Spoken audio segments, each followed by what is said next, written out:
సమర్థవంతంగా కుష్ఠవ్యాధి సర్వే చేపట్టాలని Yadamari community health officer Lakshminarayana సిబ్బందిని ఆదేశించారు. మంగళవారం మధ్యాహ్నం 12 గంటలకు యాదమరి ప్రాథమిక ఆరోగ్య కేంద్రంలో క్షేత్రస్థాయి సిబ్బందికి లెప్రసీ సర్వేపై అవగాహన కార్యక్రమం నిర్వహించారు.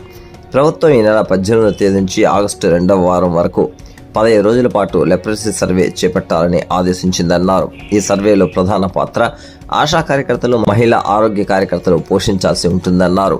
ఉప ఆరోగ్య కేంద్రాల పరిధిలో ప్రతి ఇంటిలోని ప్రతి ఒక్కరిని పరీక్షించి వారికి కుష్ఠవ్యాధిపైన అవగాహన కలిగించి నష్టాలను వివరించాలని, ఎవరికైనా అనుమానాస్పదమైన కుష్ఠవ్యాధి లక్షణాలు ఉంటే వివరాలు సేకరించి నివేదికలను ప్రాథమిక ఆరోగ్య కేంద్రానికి పంపాలన్నారు.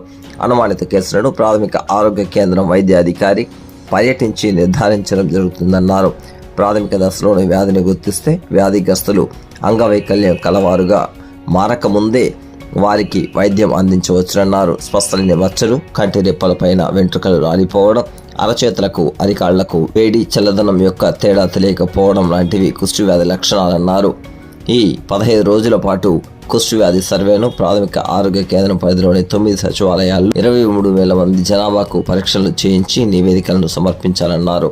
కార్యక్రమంలో హెల్త్ సూపర్వైజర్ లక్ష్మీపతి, అనసూయ, ఎంఎల్హెచ్పీలు, మహిళా ఆరోగ్య కార్యకర్తలు పాల్గొన్నారు.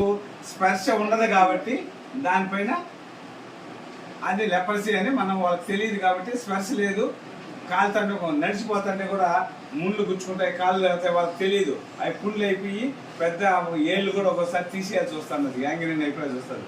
అట్లుంటాయి. అది చూడండి.